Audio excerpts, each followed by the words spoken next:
2026 సంవత్సరంలో నవగ్రహాలలో గురుగ్రహం సంచారంలో మార్పు వల్ల 12 రాసుల్లో 3 రాసుల వాళ్ళకి అఖండ రాజయోగం పట్టబోతోంది.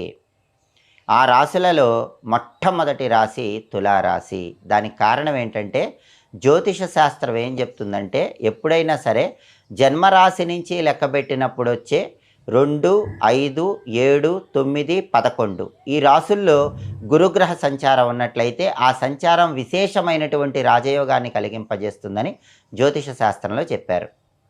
2026 సంవత్సరంలో తులారాశి వాళ్ళకి గురుగ్రహ సంచారాన్ని పరిశీలించినట్లయితే జనవరి 1వ తేదీ నుంచి జూన్ 1వ తేదీ వరకు తులారాశి వాళ్ళకి గురువు 9వ స్థానంలో సంచారం చేస్తున్నాడు.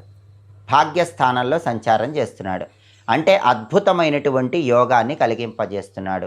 దీనివల్ల జనవరి 1 నుంచి